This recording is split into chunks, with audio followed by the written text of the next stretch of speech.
we can continue to get the podcast in front of more people so that they can get this information. Let's go ahead and jump into it. So what's up? What's up, y'all? Yeah, so to be quite honest, I don't have life insurance. So this is a perfect podcast for me to actually be on and ask some authentic questions that some of you guys also may have. So I can actually start out. I kind of know the answer, but I actually want you to give it to me as if I was 5 years younger, because this will be a serious question. Why should I even buy life insurance? Yeah. So watch me explain the power of life insurance in 12 simple words. You ready? If I die too soon, my newborn son is a millionaire. That's simple. That's the power of life insurance. It doesn't matter if you grew up in poverty, if you come from the hood, or if your family didn't have anything.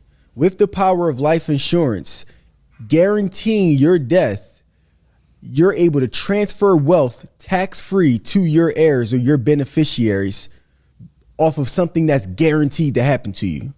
So with that said, I don't understand why a lot of people in our community don't do it when this could literally change the trajectory of all of our families within the next 100 years.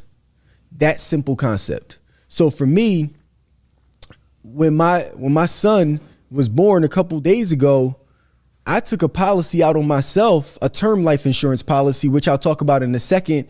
I took $1 million term life insurance policy out on myself. Literally cost me about $80 for 30 years. And now, if anything happens to me, which God forbid it doesn't, but if it does, because as men, we need to get our affairs in order, my son becomes a millionaire. His life changed. The way that I grew up and the way that he grew is going to grow up are going to be totally different experiences. And regardless of if he has the financial knowledge or not, it's about the fact that he at least has the resource. And that's something that many folks in our community don't have. And life insurance provides us with the ability to do so. So just to reiterate again, me explaining life insurance in 12 simple words. If I die too soon, my newborn son is a millionaire. And we all need to tap into that concept that life insurance is one of the easiest ways to transfer generational wealth, multi-generational wealth to your heirs, tax-free, by the way. It's a no-brainer. So would it be wrong for me to assume that my family before me or my ancestors did not have life insurance? Simply are kind of still born into a situation where generational wealth is not a common thing? So I'll tell you what normally happens. So a lot of times, and I've seen this because when we were inside of our Jumping Jack tax office, I sat down with a few clients, and just through having conversations with them, I go into that conversation like, hey, do you have any life insurance? And a lot of them are like, no. And the issue behind it is that, number one, we're not educated enough around life insurance. There's a few things. Number one, we're not educated enough around life insurance. Number two, many of us have life insurance through our jobs, which that's a group insurance plan, which that's nowhere near enough insurance. And you end up losing the insurance if you leave your job most times. Or number three, you finally wake up around 40 to 50 something years old, and then you have a family and you're saying to yourself, I want to get life insurance, but you end up having different health conditions now, pre-existing conditions is what they call them. And now the insurance company is either going to charge you an arm and a leg for life insurance, or they're not even going to approve you at all. So those are the main things that end up happening. Or you just don't end up getting life insurance at all, because you're like, I don't need it. So that's really what happens within our community. So I will tell you that when it comes to our parents, grandparents, and et cetera, it was just simply the lack of education that stopped us from getting life insurance, which could have changed all of our lives today. So, and that's the reason why now in 2021, we have the awesome opportunity of sharing this information that I'm talking about today. Like I said, my word of the year is keeping it simple, sharing simple information to create multi-generational wealth. So I will tell you though, if our parents and our grandparents did have life insurance, all of us, everybody in our generation today would be living a completely different lifestyle, completely different. Now, of course, again, with money comes responsibility, because of course, if my son receives $1 million and he doesn't know what to do with it, it'll probably leave his hands faster than he had it. Yeah. But I'm not going to lie though, still having the resource available, come on. I'd rather have the resource than to not have it and not have the education either. I mean, like you don't got both. Yeah. A lot of us were born without either. I'd rather my son have at least one out of two, and my goal is to give him both. Yeah, that's really good. I have a question because you just hit on individuals that work a job and they have a policy through it. That is an individual like my mom. That's her situation, and I'm not well versed in life insurance. So can you just share with me like information I can tell her, or her even watch this podcast so she knows like why you should have a policy outside of your job, because I want to retire her. So if it's not beneficial for her to have it through a job, what should she do? Got you. So let's talk about having insurance through your job. So for most people, they normally get insurance through their employer, right? And that's called a group life insurance plan, which I prefer everybody have their own separate policy outside of their job. Here's the reason why. When you get insurance through your employer, first things first, that's a group life insurance plan, meaning that you don't own the policy. Your employer owns the policy. You get a certificate of insurance, right? So, and since you don't own the policy now, here's the first reason why you should always have a separate policy outside of your job. Since you don't own the policy, you don't have the ability to make adjustments to the policy, right? So basically the employer is the one who's controlling the maximum amount of death benefit that you're going to receive. They maybe control the different benefits that are being received inside of this policy, the company that you choose. So none of these things are really up to you. It's up to the employer because they're the ones who own the policy. That's first. So you don't have the ability to make those adjustments, which are very important. Secondly, is that when it comes to an employer life insurance policy, what ends up happening is if you leave your job or the company gets shut down or you get laid off, 9 times out of 10, you're going to end up losing your insurance. So normally what happens with employer life insurance plans is that they pay a certain percentage of it and then you pay a certain percentage of the life insurance. You leave the job now, you're no longer in that group, right? That of life insurance. So now what happens is the policy is either going to lapse. Sometimes you're able to transfer it to your next employer, but the policy either lapse or you're going to end up having to pick up the entire cost of that policy, which sometimes people can't afford because, again, you don't control the cost. So it ends up lapsing. So when you leave your job, you no longer have insurance. Okay. Right. So, and then the third thing is most life insurance policies through employers are term life insurance. And I was just talking to a client yesterday, and normally the maximum amount that you're going to get is up like $50,000, which $50,000 is not nearly enough insurance for anybody. That's like bare minimum. And that's another reason why getting insurance through your job is not enough, because if they're only insuring you up to $50,000, you are supposed to have at least 10 times your annual income, which we could talk about that in a second. So 50,000 is nearly enough for anybody, regardless of where they work, especially if let's say the average salary is 30,000, 50,000 is nowhere near 10 times. So that's why you always want to have a separate outside policy, one you can control, one that you can get enough to make sure that you're covered, and it doesn't lapse if you end up leaving your job. Okay. So I always recommend always getting a separate outside policy for yourself. Okay, cool. Thank you. So when we talk about, that was actually the first time I actually got offered life insurance when I was at my job. Yeah. I remember I got it on me and my daughter as far as the policy. I never really even thought about it, getting it outside of the job, because I felt like I was covered. Or actually, I was uneducated at the time, because it's first time, life insurance, cool, like it comes with it, it's great benefits, you know what I mean?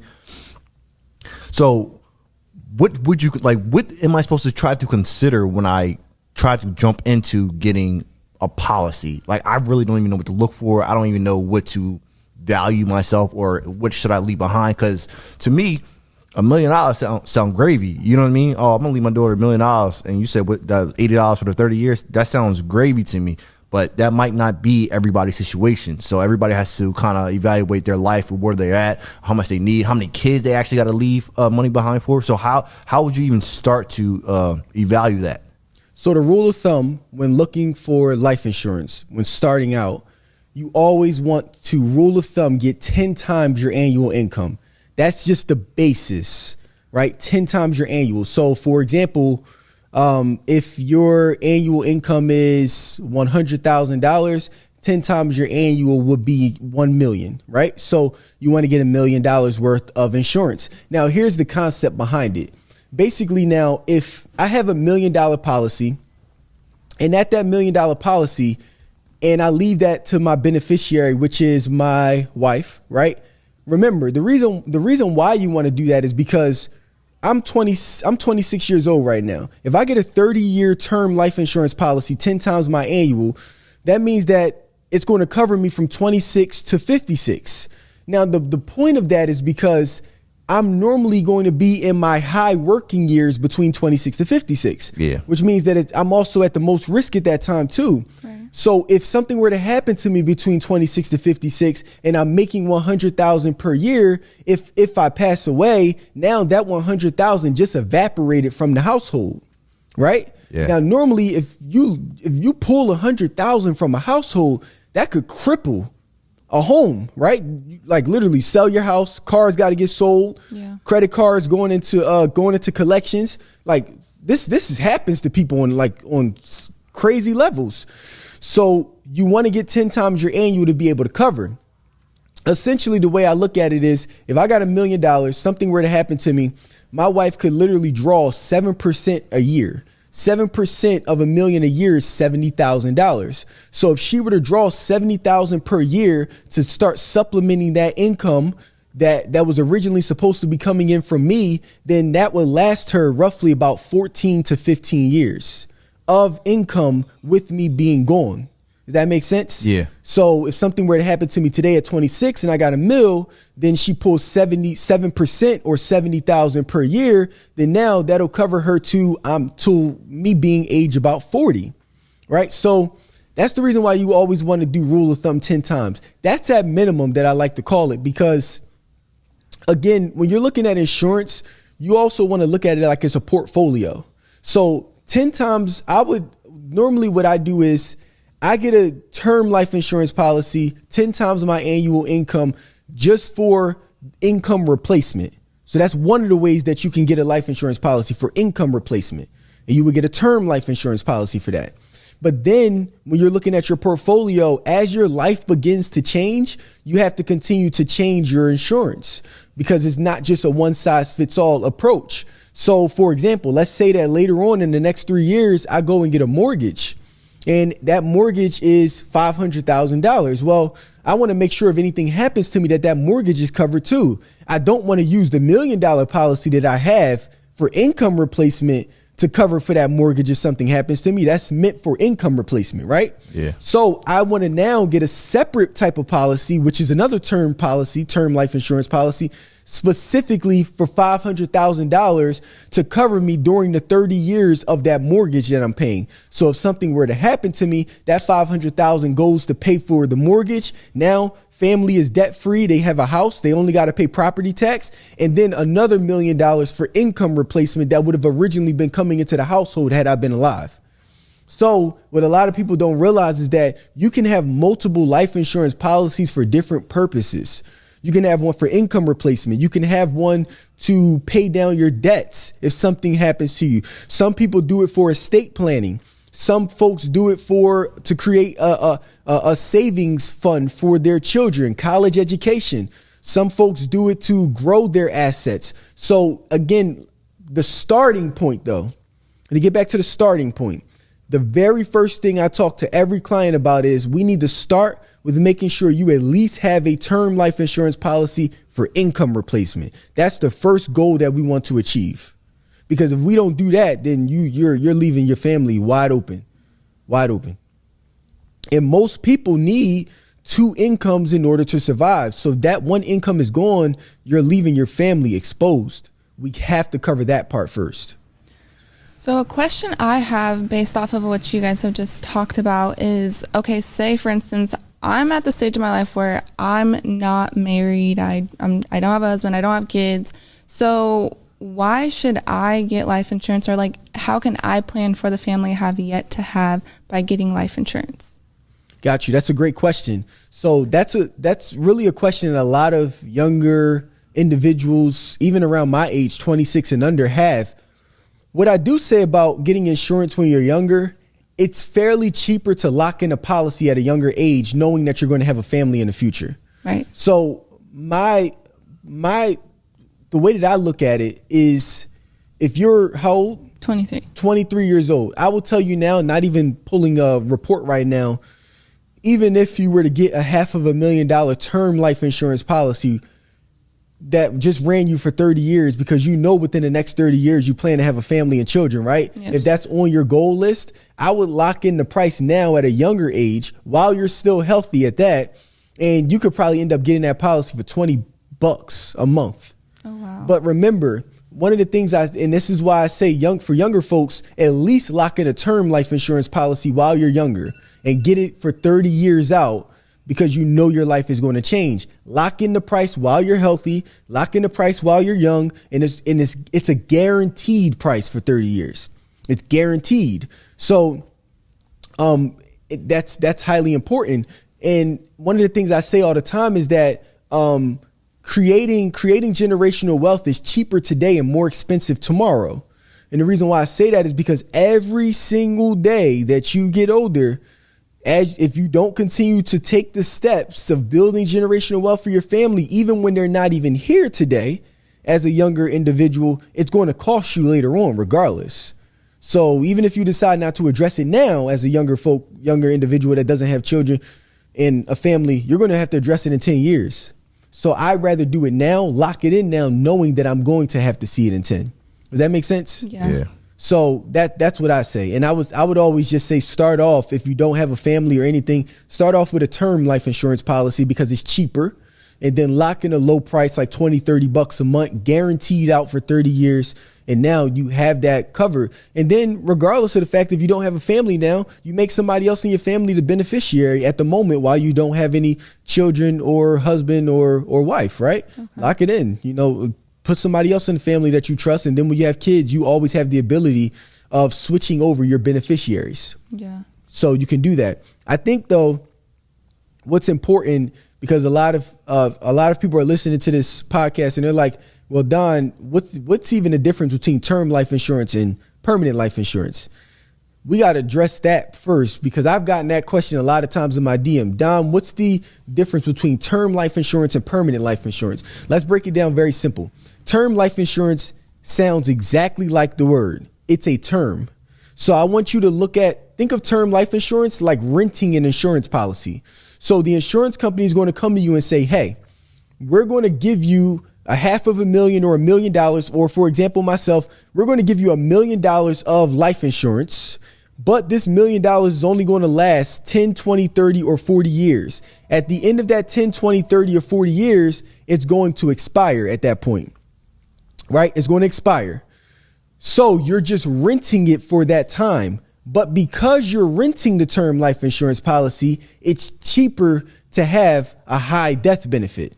What is your death benefit? A death benefit is how much the insurance company is going to pay out in the event that you die. So if I have $1 million death benefit, that means that if I pass away, that $1 million gets paid out to my son and my wife within 3 business days. 3 to 5 business days. That's the death benefit. And in exchange for that $1 million death benefit, I pay the insurance company every single month, let's say somewhere between 30 to $50. Sometimes it could be 80 depending upon the policy. Mine was, I think, $70 or so. And I pay that every month for the next 30 years. And after the end of that 30 years, that term life insurance policy expires. You have the ability of converting a term life insurance policy over to a permanent insurance policy. I normally don't do that, but after a set period of time, the term life insurance expires. That's the reason why it's the cheapest type of policy that you can get. Okay. Then you also have permanent life insurance. There are different types of permanent life insurance policies. I got to go into an entire podcast just on the different types. There are a ton that I can go into, but you have whole life insurance policies. You have index universal life insurance policies. You have, there's a ton that I could go through, but permanent life insurance, the concept of it is it's meant to cover you for your entire life. Term is only covering you for a certain term. So when you get permanent, it covers you all the way up until death. And then when you die, it'll pay out the death benefit to your beneficiaries, which could be your wife or your kids or whomever they may be. But that doesn't expire. So permanent life insurance ends up being a bit more expensive because it's covering you for your entire life. Now, a lot of people not a lot of people, you have some people who don't agree with permanent life insurance because some people believe that you're not supposed to have, you shouldn't need insurance for your entire life.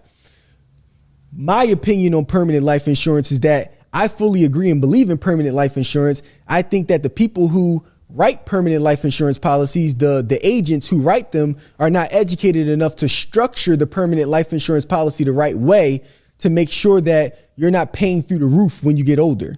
So just to break that down again from a permanent life insurance standpoint, here's the difference of why permanent life insurance is a lot more expensive. To keep it simple, permanent life insurance has what's called cost of insurance, right? So as you remember, when you get term life insurance, you're locking in a price for the next 30 years that's never going to change. So if you're 24 right now, they're going to lock in that price at age 24. They're not going to change it again just because you're 34 and you're unhealthy now. You locked it in at 24. That's the reason why getting it at a younger age is so important. You're locking in the price before your age and your health changes. With permanent life insurance now, you're not locking in a price at 24.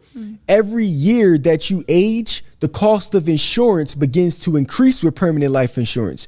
So, for example, my cost of insurance in year 1 could be $200. My cost of insurance in year 10 could end up being $1,000. My cost of insurance in year 20, which would make me 46 years old, could be $1,200. My cost of insurance, like as I get older, and then what ends up happening is when I become 65, 70 years old, if I have so much permanent life insurance that's available to me, then my cost of insurance now is literally through the roof.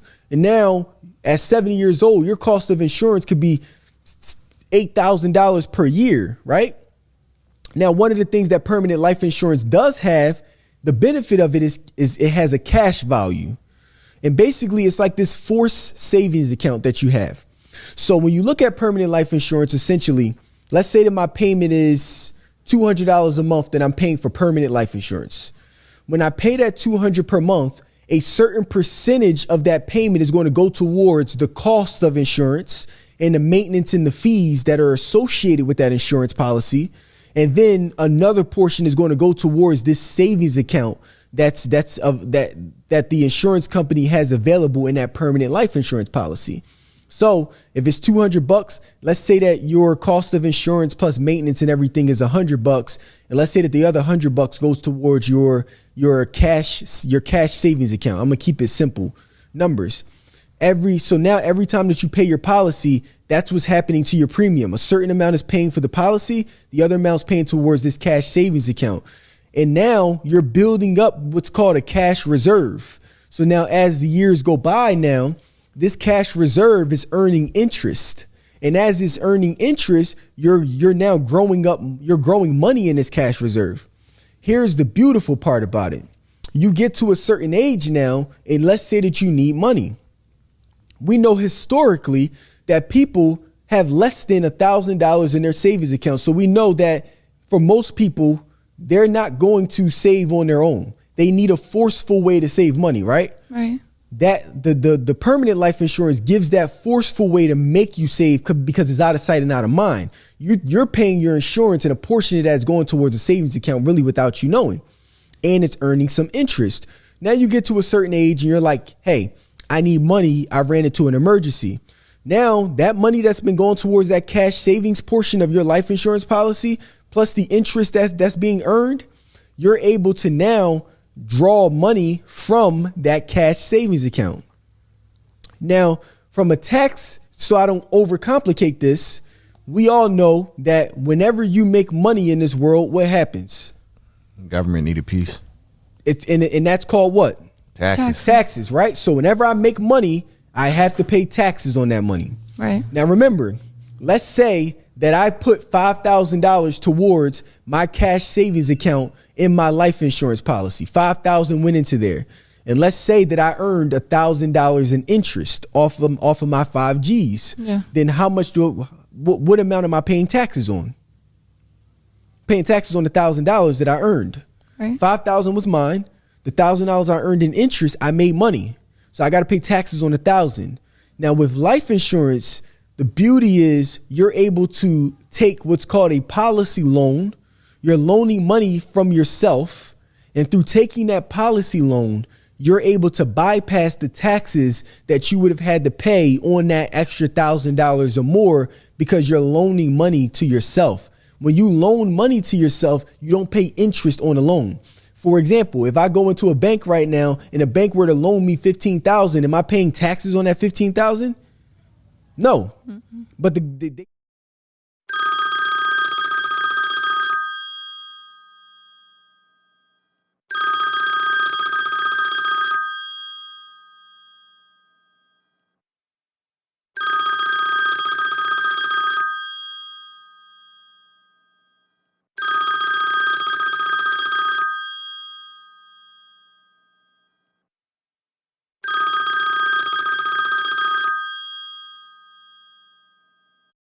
technically gave me 15 grand. That could be considered income that I got. But since it's a loan, I don't pay taxes on the 15K. You gotta give it back. Because I'm giving it back. Right. Essentially with insurance, all the interest that's being earned, I'm able to loan that to myself. And by loaning it to me now, it's essentially, since it's considered policy loan and I have to pay it back, I don't got to pay interest on any of the growth. So you're probably saying to yourself, well, when do I have to pay it back? Well, technically, the insurance company is not going to require you to pay it back. Oh, wow. As payments. What would end up happening is you could have a policy loan that's running on your policy, right? And let's say that your death benefit is $500,000 and you took a policy loan out for up to $250,000. What would happen is when you passed away, they would subtract that $250 from the death benefit. So now when you pass, instead of your kids or your beneficiaries getting $500,000, they're only going to get $250 because you took the other $250 as a policy loan. Does that make sense? Yeah. Yes. So you don't have to necessarily pay it back. So in essence, you're like your own bank. In essence, you are your own bank. With permanent life insurance, in essence, you are indeed your own bank. You are self-funding yourself plus interest, and then you're able to pull policy loans out of that policy tax-free to be able to utilize to invest in starting a business in real estate. One of the interesting stories that I just heard about with Earn Your Leisure was Walt Disney actually did that. Wow. That he used the funds from his permanent life insurance policy to actually be able to fund the business because he couldn't get a loan traditionally from the bank. So this is, yes, a permanent life insurance. If structured the right way, you can use this as a form of your own bank and earn interest from that, and then pull loans out, bypass the taxes, and you still get the death benefit if something were to happen to you. Wow. That's the part that a lot of people don't know. And this is why they call life insurance the rich man's game, because if, again, you structure it the right way. Now, let me tell you the tragic story behind this, right? Let's talk about the tragic story behind permanent life insurance. The reason why permanent life insurance gets a bad rap, and you probably heard folks like Dave Ramsey and other people talk about the fact that permanent life insurance is basically, it's a scam by the insurance companies and you should never buy it. The reason why they say that is because what ends up happening is, normally when you're going to get permanent life insurance, as a consumer, you were trained to believe, I want to pay the lowest amount possible for the highest amount of insurance. Yeah. So when you call the insurance company, ring, ring, ring, hey, what's going on? I need permanent life insurance. Guess what the insurance company is going to do? they're trying to be competitive, and they also know that you're trying to be cost effective. So what they're going to say is, okay, cool. All right, looking up your name, your date of birth, your health profile, and where you currently live. All right, cool. For $100 a month, I can, based off of your age, I can get you $700,000 worth of permanent life insurance. Today, with you being age 24, I can get you that $700,000 for $100 a month today. Right? So now you like, great, yo, that's huge. They're trying to be competitive, so they're giving you the lowest cost necessary. Now, remember what I said about permanent life insurance. There's a certain thing called cost of insurance. So with permanent life insurance, your price is not guaranteed. As you get older, the cost of insurance continues to increase. So you're 24 today.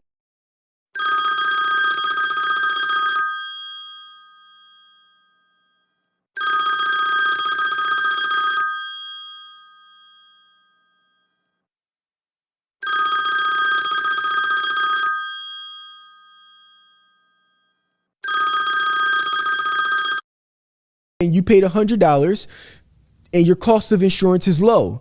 When you're 44 now, your cost of insurance has increased because you're older now, and it's more of a risk to the insurance company to insure you at an older age. So now as you get older and older and older, the more death benefit that you have available to you, right, compared to your cash value that you have, the more death benefit you have available to you now, the insurance company looks at it as a risk, and now your cost of insurance begins to increase and increase and increase and increase. So what ended up happening to a whole bunch of Americans is that they get 75 years old, they have so much permanent life insurance available that they don't need. So now their cost of insurance is $8,000 now. And what ends up happening is, here's what the insurance company does when you have $8,000 worth of cost of insurance and other fees. They're going to do one of two things. Remember that cash value I was telling you about that you built up? Yeah. Now they're going to try to pull that 8,000 from the cash value. They're going, because they need their money every year, right, to keep the policy in place. Right. So they'll start pulling the 8,000 from the cash value. Let's say you got $100,000 in cash value. Every year they're going to pull 8,000. Then again, next year cost of insurance got increased. Now it's at 10. They're going to pull 10,000 next year. Before you know it, what ends up happening is your cash value is going to get depleted by the cost of insurance. So now once the cash value gets depleted, now you only got one option here. That one option now that they can't pull from the cash value, you now have to come out of pocket to pay for that policy for the year. If you can't pay the policy for the year, then guess what happens?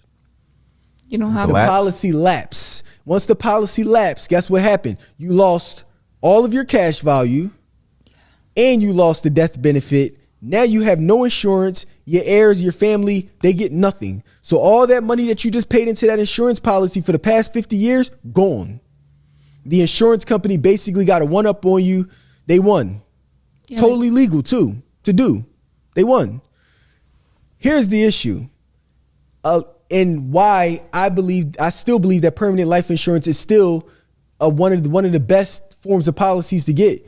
The issue was that a lot of insurance agents were structuring the policies all wrong. Again, since you came in with the consumer mindset and you tried to get the most amount of insurance for the least amount of money, you weren't considering how much it was going to cost you when you turned 60. So one of the things that I do with a lot of clients is we like to work it backwards when it comes to permanent life insurance. Instead of you going and saying, I want to get the maximum amount of death benefit for the cheapest amount of cost, what we're going to do is we're going to say, no, we're going to get you the lowest amount of death benefit based on how much money that you can pay. So for example, I'll give you an example, because that might have been like, hold on, Don, what you're talking about. Let's say that, Van, you have $100 to pay towards permanent life insurance. I'll say, okay, great, Van. For that $100 that you can pay towards life insurance, let me figure out what's the minimum amount of death benefit that you can receive. And you're probably like, what do you mean the minimum amount of death benefit? Well, the IRS has laws that are in place. I think it's TAMRA, TEFRA, and DEFRA. There's laws that are in place where in order for a life insurance policy to be considered life insurance, you have to have a minimum amount of death benefit based on how much you're paying into the policy.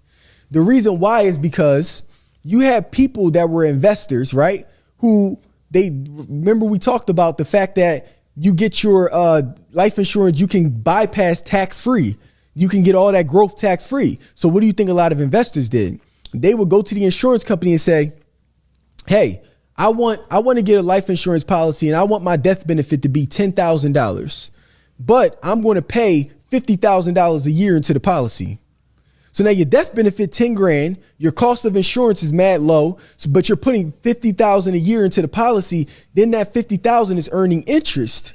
So now you earning interest in this policy. And then all that they did was they pulled policy loans from the policy to take all of the growth. They bypassed the IRS and all the taxes. So smart people did that. The IRS stepped in and said, nah, we can't do that anymore. You're running this like it's an investment. So if you are going to run this like it's an investment, you need to be taxed like an investment on every dollar that this policy grows on. So they put rules in place where now if I'm going to pay, let's say $200 a month into this policy, here's the minimum amount of insurance that you have to maintain at this $200 price point, which $200 will come out to be about $2,400 a year. If you pay $2,400 a year, here's how much insurance you legally have to maintain in order for this to be considered life insurance and not to be considered an investment. Does that make sense? Yeah. So now what I would end up doing is I would run a policy for you where for that $2,400 a year or $200 a month, I'm going to get you the minimum amount of death benefit that you can possibly legally receive. So let's say for that $2,400 a year, the minimum at your age is, I'm gonna just throw a number out there. Let's say it's $200,000 or somewhere. That's the minimum I can go. I can't go any lower than that or it's going to be considered an investment. Now what happens is by me giving you the minimum amount of death benefit and you're like, damn, but I need the death benefit to be high. Wait a second. By me giving you the minimum amount of death benefit now, remember we talked about cost of insurance, right? Yeah. By me keeping you at the minimum, I'm keeping your cost of insurance and your fees very low. By me keeping your cost of insurance and your fees very low, remember you're paying $200 a month. Remember we talked about how a certain percentage of that is going towards paying for the cost of insurance and the fees, and the rest of that is going towards your cash value, right? If I keep your death benefit very low, then what happens is now more of your premium is going towards your cash value savings account. And then the lesser of the premium is going towards paying for the actual cost of insurance. So now what I'm doing is I'm putting more money inside of your cash value. I'm pushing as much as I possibly can while keeping the cost of insurance low because you're not carrying a high death benefit. So essentially, maybe your cash value can also be $200,000. Exactly. Now hold on. Now you're on your way. You just beat me to it. Let's talk about that. You just literally beat me to that concept. You literally beat me to that concept now. That is the exact strategy where we want to get. Your death benefit now is $200,000. We want to try to put as much cash value into this policy as we can to be able to get it to reach that $200,000 threshold.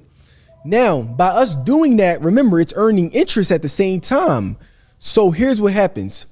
When your cash value is literally almost right around the same amount as your death benefit, here's what happens. You've pretty much self-insured yourself.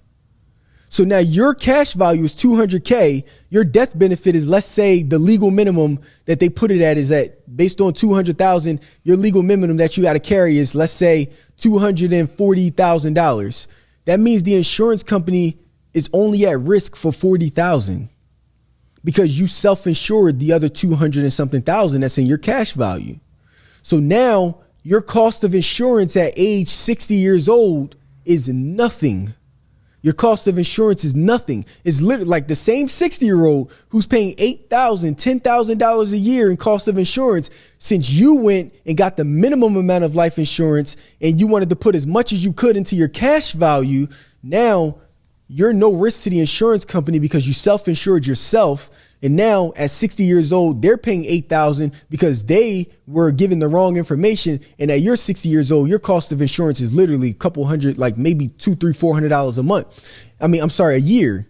And watch this. You don't got to come out of pocket because the cost of insurance will get paid for from the money that's in your cash value. So remember, your cash value is earning interest.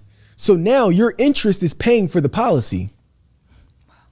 So if my interest that I'm getting, let's say I'm getting 5-6% a year on that $200,000 I got. Well, what happens is now From that 6% I'm getting a year, they take a certain amount out from the interest, pay for the policy. The rest of the interest goes towards the cash value. I literally have a policy that I'm not coming out of pocket for. I know I don't got to think about paying it anymore. So I now have a death benefit that's free. And I also have cash value that I can pull from at any given time as a policy loan and bypass the taxes. But what happened was agents were not educated enough on how to structure this the right way, which I know how to structure it the right way. I've done it for a couple of our clients already. And by the way, you got to go to a broker in order to do this. We structure that permanent life insurance policy the right way. And we do it as I like to call them index universal life insurance policies. We structure it the right way that you're going to be able to have a really big cash value, a very nice death benefit setup, and bypassing the taxes if you go ahead and pull a policy loan from it. And then we keep your cost of insurance very low too. Bingo. That's one of the ways that wealthy people push a lot of their money. That's one of the ways wealthy people are able to bypass taxes and start pushing their money into policies. So what just to end this off, what a lot of wealthy people would do is they'll say, okay, cool. I got an extra, not even wealthy person. Let's just say somebody who sitting on $20,000. I'm sitting on 20K. I got some extra money. All right, cool. Here's what I'm going to do. They'll call me and say, yo, Don, look, I got 20K. What can I do as far as life insurance? All right, cool. Like we talked about before. Okay, with this $20,000, if we were to put this as a premium into your life insurance policy and you just write one large check to the insurance company to pay for the premium, what I'm going to do is for that $20,000, how much is the legal minimum amount of death benefit that I can give you for that 20K? So let's say for that $20,000, the legal minimum, I don't know, let's call it couple $100,000. We want to keep it at the legal minimum. Now out of that 20,000, now that goes to work immediately because his cost of insurance stays low. It goes straight towards his cash value. His earning interest is growing. He pulls back the policy loans, tax free from all the growth that it earned, walk away. That's it. And that's one of the ways that it's done. One of the ways. So my thing is life insurance is a great piece to add to your portfolio, but you should have multiple things in there, right? Yeah. So life insurance is one of them. I think it's the foundation and it's the easiest way to transfer wealth. But I also think, having a brokerage account set up when it comes to in the stock market, right? Having your IRA set up, your traditional or your Roth IRAs, having 401k set up if you have one through your job, like getting all of these different things established. Those are all important because they all work collectively together in order for you to have financial freedom. And everything that I'm talking about right now, by the way, these are all simple things that the everyday person can do. I did not say one thing right now where you had to be some high level genius in order to do this. Number one, if you don't know how to do that as far as life insurance, that's why you have us as brokers at Jack Life. We can structure that for you and we can get you life insurance very simple. There is a ton of different people on the internet that talk about investing in the stock market. And there are a ton of different courses that are out there. By the way, shout out to my guys at Earn Your Leisure Market Mondays. They have literally free classes every single Monday night breaking down the stock market. So there's no excuses for you there. And then you can easily contribute into your 401k plan at your job if they offer it. Or you can set up your own IRA at the with the online broker at the bank or somewhere, traditional or Roth. All simple strategies that you can utilize in 2021 to be able to create financial freedom for yourself in the future. The issue is that most people don't do it. They don't do it. And that's the problem. I'm going to need you to say that in 30 seconds after we wrap this up. I do have one more question. How many life insurance policies can a person have? As many as you want based off of need. Okay. So what I mean by need is that one of the things that I do when sitting down and talking to clients is we run what's called a needs analysis. By running this needs analysis, very simple, we find out how much income that you have. So then we can create some type of income replacement. We find out how much debt that you have. And then we also look at your future to see what are some of the things that you want to do in your future. And then we look at some running costs such as burial expenses and different things of that nature. And then we'll start to graph what's called a needs analysis. And through running that needs analysis, will base how much insurance that you need today. But it's important to remember that within the next 2 to 3 years, you could have completely different needs. Like I talked about, your debt could change. You could have more kids. You could have gotten married. You could have moved to a new location. Your income could have increased because you got a bonus at your job, double your income. So now we got to do a whole different needs analysis. Or your goals could change. Maybe you have some money set in savings account that you're not using right now, that's not earning any interest. So now you need a place to put that. So there's no cap to how many life insurance policies that you can have. Remember, it's like a portfolio. There's no cap to the amount of stocks that you can own, right? You can own as many as you want in the stock market based on your goals and your portfolio, right? So it's all based upon that need. And then with life insurance, we fill those needs through life insurance policies and structuring them the right way. You could have a 10-year term. You could have another 30-year term, a 20-year. You could have a permanent life insurance policy. You could have another one that's an index universal. We could put together all different types of things in your portfolio. And you could have about 10 different policies, all for 10 different things.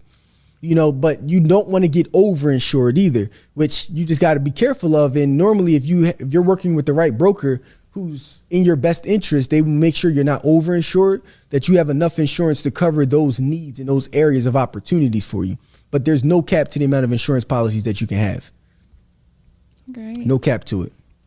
So I got a question, because some of us actually have adults in our lives that are not responsible, don't really believe in life insurance or anything like that. How do we go about getting them a policy? Is it the same way you actually do for your kids? Yes. So let's break this down. I was actually just talking to a client the other day, and he said that he wanted to get a life insurance policy on his 70-year-old mother and his 82-year-old father. And I told him that was the best decision that he could have possibly made, because I don't understand why, as younger folks, we don't take policies out on our parents and our grandparents, knowing that they're headed towards the end of life and they can make things way easier for us when they pass, because it's a guarantee that it'll happen. So my thing is, you definitely should take out a policy on mom, dad, and grandparents if you can. It will be a bit more expensive for you to do it, but here's the way that it works. Basically, now it's a certain thing called insurable interest.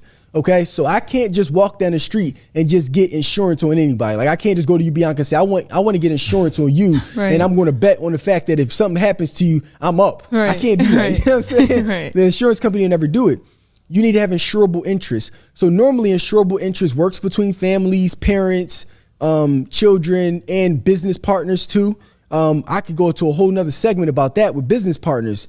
So what happens is, now that I have insurable interest between my parents and my grandparents, now I can become the owner of the policy. I'm the one who's applying for it, and I'm the one who's paying for it. And I have the ability to make the adjustments, like we talked about with the group life insurance policy, how your employer is the one who owns the policy. You're the one who's insured. You're the one that's the owner of the policy, and your parents and your grandparents are the ones who are insured.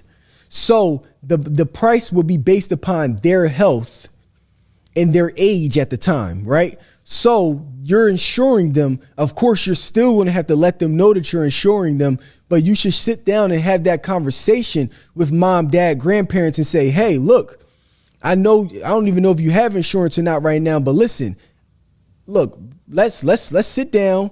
We're going to get the family together or something like that, or a couple of us, or me. I don't even care. I'll pay the premium. If it's $300 a month, I'll pay it. And I'm going to make sure that this is paid for, because it's inevitable that you're going to pass. And we want to make sure that burial expenses are taken care of. And more importantly, we want to make sure that some sort of generational wealth is transferred down as much as we can get, as much as you can afford. There are insurance carriers that we work with right now, that I work with as a broker. There are carriers right now that will insure older people up to, like, I think 85 years old. Promise you they will.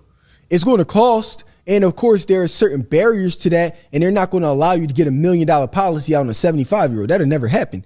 But you can at least get something to create some sort of wealth transfer, even if it was $50,000. Yo, do you know how much different that would be for your parent to die and you got $50,000 sitting inside of your account? You know what you could do with 50 bands? A lot.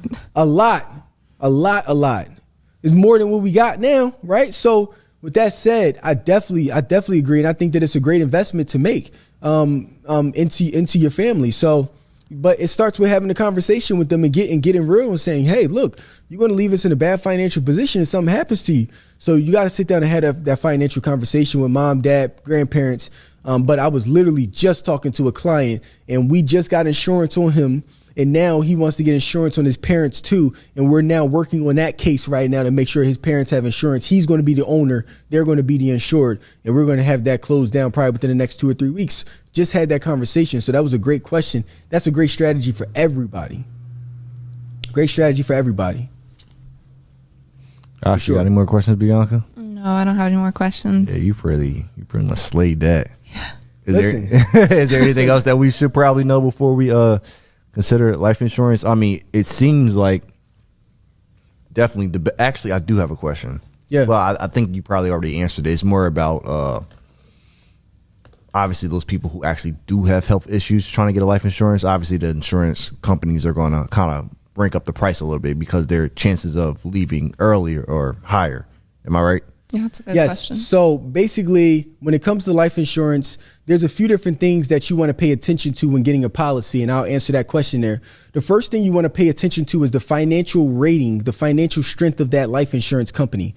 Before I get any of my clients with an insurance carrier, I want to make sure that they have a strong financial backing, because believe it or not, 30 years is a long time from now. And let's say within that 30 years, something were to happen to you and that insurance carrier is not able to pay out that policy because they didn't have the cash reserves to pay for it within going into that 30-year period, or they just didn't make sound investments and they were messing up money.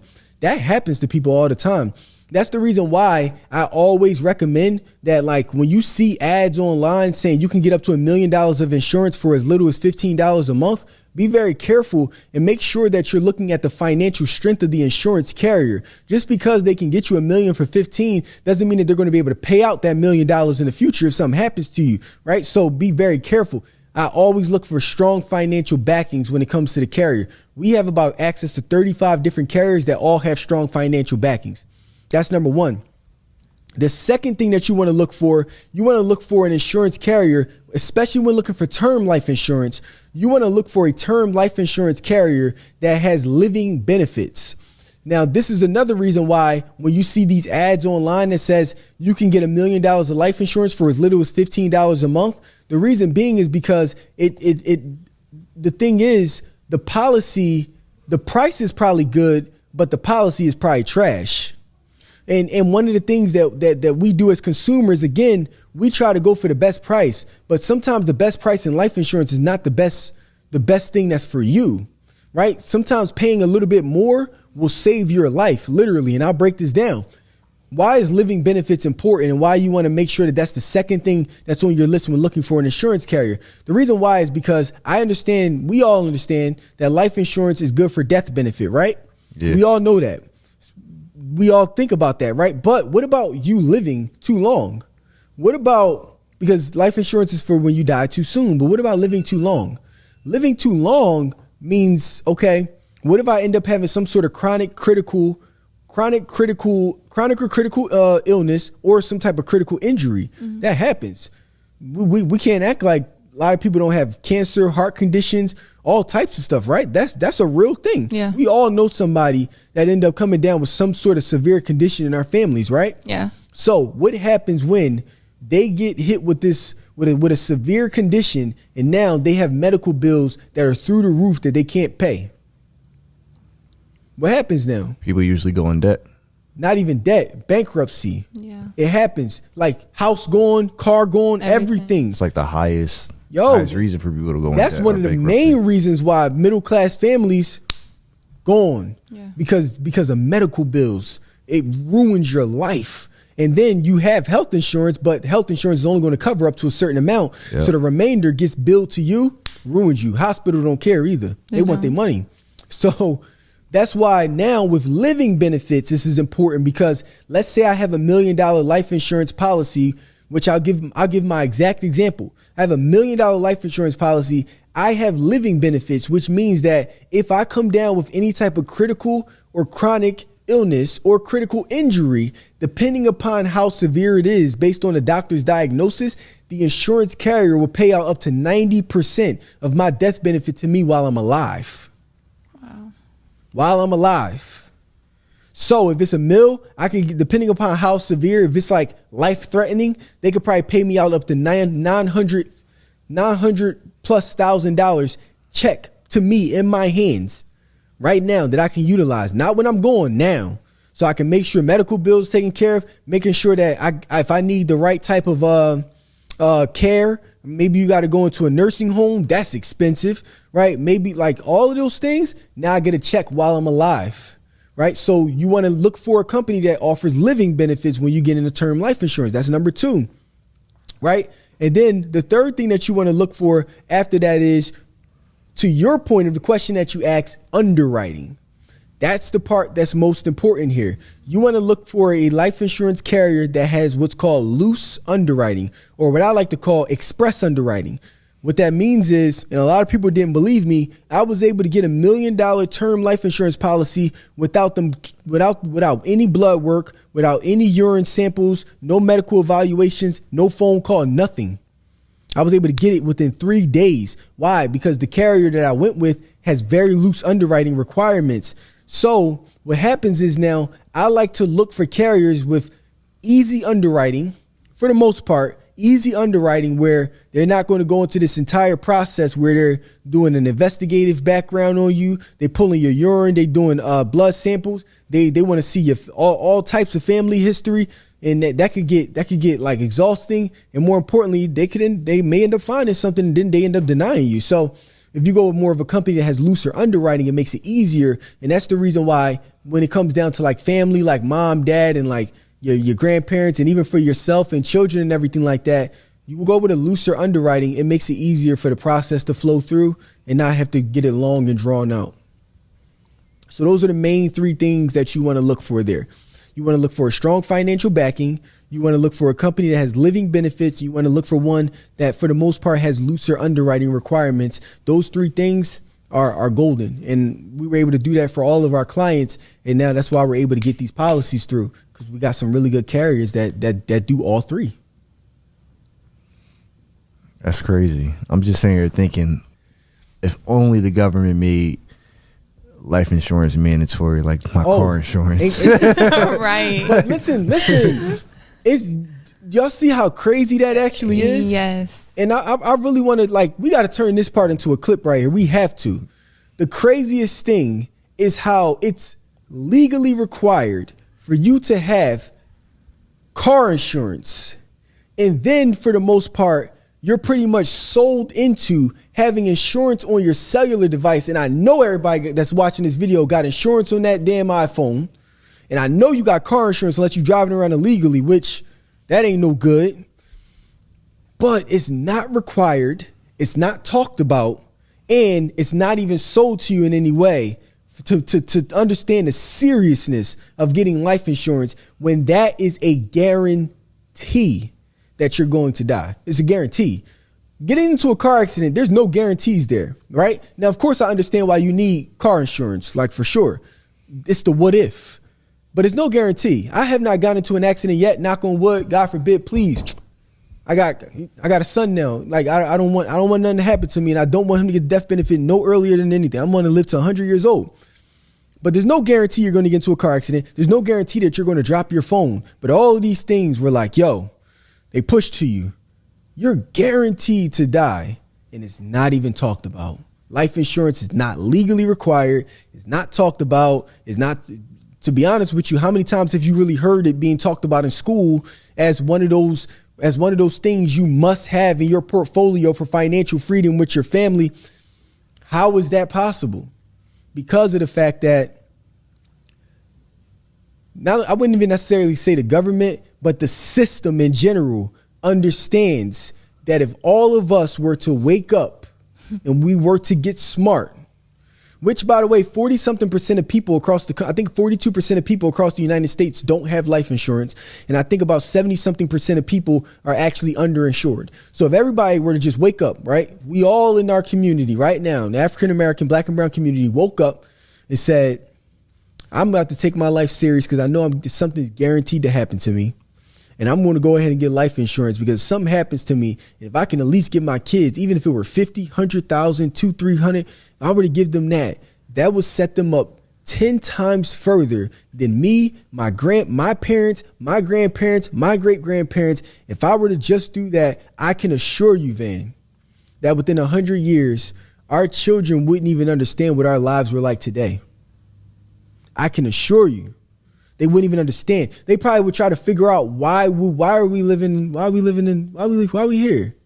They wouldn't even understand. Now, of course, again, like I said, you also have to match that with financial literacy to make sure that if they receive that money, they know the right things to do with it. Yeah. But again, like I said, even if you want to make that argument of, life insurance without financial literacy, well, let's just talk about the fact that most kids ain't getting either. They not getting life insurance or financial literacy. So to keep it real with you, I'd rather them at least have life insurance. And if they're going to have a ball, damn, at least have a ball. You know what I'm saying? Right. Something. Because right now it's nothing. Right? At least pay off the crib. And then all I got to do is pay the property taxes. At least something. So it's not mandatory because they understand that if we were to wake up, we could change the trajectory of our entire community like that. That one simple concept of life insurance is one of the only things right there. That main thing where you literally don't got to do nothing and something could happen. You don't got to do nothing. Like you got to invest in the stock market. You have to be disciplined enough to take your money and invest in the stock market. You have to be disciplined enough to be able to put money into your retirement account. You have to be disciplined enough to save up your money and say, I'm going to go and buy me an investment property. You got to be disciplined enough to say, I got to get my credit right so I can go ahead and get a mortgage to start paying towards having ownership. You got to be disciplined enough to do all of these things. You don't got to be disciplined to have life insurance.